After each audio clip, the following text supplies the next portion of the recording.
What's going on? It's Justeeni here. I'm going to show you this really cool game. It features this pretty neat IMO opening that I've been playing around with pretty recently. It's not like a super novel or new opening, but I haven't shown it on the channel before. And also, this game was just really cool because got to see some Philo versus market action and just some really interesting shenanigans in general. So let's get right into things. So you can see I'm going for a turn 0 warrior, not going for meditation at all actually. And you'll see why. So the idea is hunting forestry. And what this is going to allow is it's going to allow me to develop really quickly. So I go org, and then I can just chop a bunch, upgrade my capital, and then I can start upgrading my other cities. I go for the explorer, see what's going on. Unfortunately, it looks like I'm kind of laked a bit. I mean, I have still a decent amount of cities to my name, so it's not too bad. Then I go fishing, grab another explorer. I meet the opponent, and I barely miss this lighthouse, which kind of sucks. But I see their capital, and I'm able to upgrade my capital, because I at least grabbed the southern lighthouse. And I can, you know, I'm developing pretty fast. Like for IMO standards, this certainly isn't bad, especially since I didn't go meditation. And tech-wise, I'm doing pretty well. I have a lot of tier 1 techs and I have forestry, which I can use to either chop or use it for the huts. I haven't placed any huts yet, but I have the option to. Omaji developing, getting that northern lighthouse, so I'm kind of concerned about that, but I do get the pop rune, which is very nice. And I'm setting up for giants. Omaji already with roads and ports and a border growth on the capital. I get another pop growth, thank goodness, for the giant. Because this one downside of this opening, really hard to get your giants. You pretty much can't get them early unless you get really lucky like this. But that does allow me to get my second giant and put it in the water really early. And so I'm kind of fighting for naval control because this is what the map's going to be about. And Philo is very useful in fighting for naval control. I go for ramming here. I could have considered sailing as well, but I see that this is a city. So that means it's shallow water and shallow water. So I figured rammers have enough maneuverability that I can still use them. And I can grab the explorer. It's going to go, well, I was hoping it would go that way, but it actually doesn't. It barely misses this lighthouse. The explorers just did not like me this game very much. But I am able to snag the city. And I can also work towards aquatism. Opponent's over here, but luckily I am keeping the city. It's just going to be really annoying to try to get Eye of God because the opponent already has it. So I'm advancing with Juggernauts. I get aquatism. That was kind of the point of ramming earlier. And I can make a nice rammer. Opponent's pressuring me a lot. They've got the Vet Sword, Juggernaut in the water. I can kind of match their naval, no problem. I'm about to get a second Juggernaut. And yeah, I get sailing here for this nice play. Take the city from them because I really need this lighthouse. And I want to get an Explorer here for that last lighthouse. So I decide to kind of bite the bullet there. They go for the siege. But I'm kind of fine with the siege. If I lose the city, it's not a huge deal. So I'm just kind of taking advantage of my aquatism, my really strong juggernauts, and their giant just kind of stays there. I get a workshop and grab an explorer to get the lighthouse. I don't want them like getting an explorer instead. I want to get that lighthouse. Finally, I have Eye of God. And I can use that wherever I need to. Right now, it's not very useful. And they decide to not capture. This is actually very smart because they get a lot of damage. They get 9 damage just for free. So very good play, actually. And they kill my warrior. Not sieging, of course, because then I can just mind bend it. And then they get the other Juggernaut in the water. So the naval dominant situation is kind of interesting because they've got this Juggernaut and this Giant. And I've got 2 Juggernauts, but I can't get as many units in the water right now. But I am able to get this rammer here. Unfortunately, this still dies, so this wasn't actually the best spot for the rammer. Better to put it like anywhere else. So, oopsie daisies. I go get resources, more upgrades.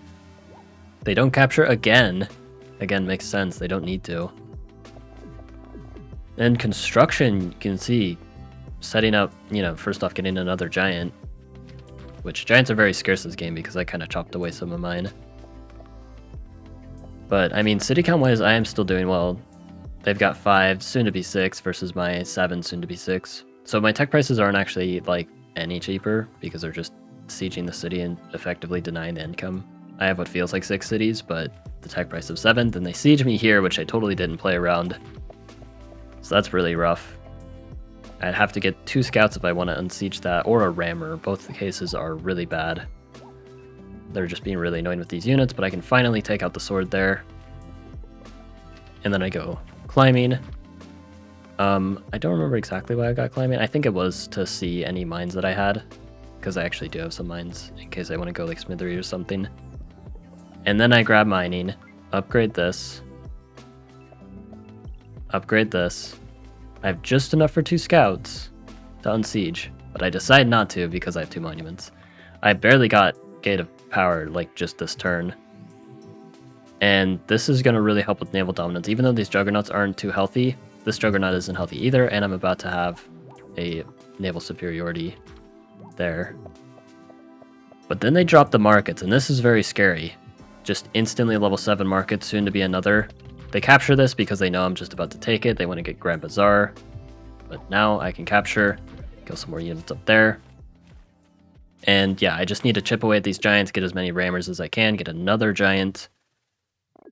But the markets are going to be super good in the long term, and the opponent has a good amount of port spots too. 1, 2, 3, 4, 5, 6, 7. And then if they border growth this more. Yeah, another market spot drops down. So the opponent's going to have a really good eco, despite the city disadvantage. And my city's being sieged. I can unsiege this, no problem. I get strategy before capturing because, again, naval dominance. And there are some other benefits of strategy, which you might see later down the line.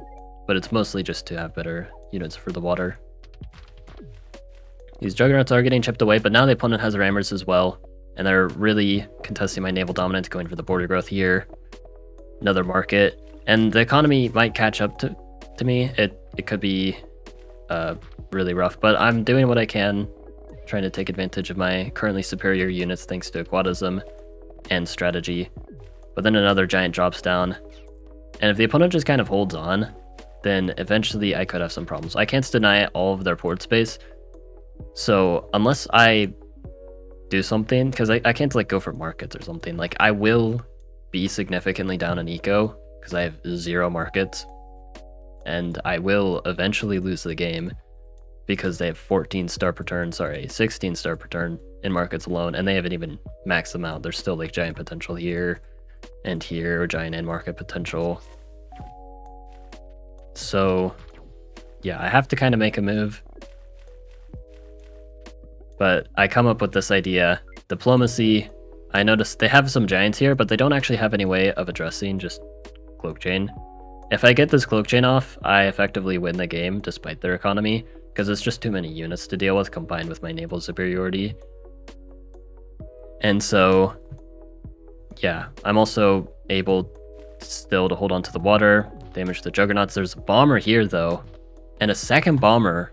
This looks super dangerous, but this is also expensive. I know the opponent has a lot of economy, but they don't have that much economy. So what ends up happening is they just resign the game after realizing they overcommit, and yeah. I'm just going to cloak chain, pressure a ton so they can't reasonably make a bomber. And if we look at their point of view, 43 star per turn versus my 30, and they still had room to grow, whereas I was pretty much maxed out in terms of economy with 30. And tech price wise, Philo is putting in a lot of work, making my techs just barely cheaper. But that did end up being a pretty big deal because you see all the techs that I bought, and there's some really important ones. First off, the forestry opening, going for aquatism, sailing, mining helped get me some more economy, diplomacy, and also strategy. Like a lot of big carries there with Philo. I was pretty good. You know, good for the content, as they say. But yeah, hope you guys enjoyed. Like and sub, and have a good one.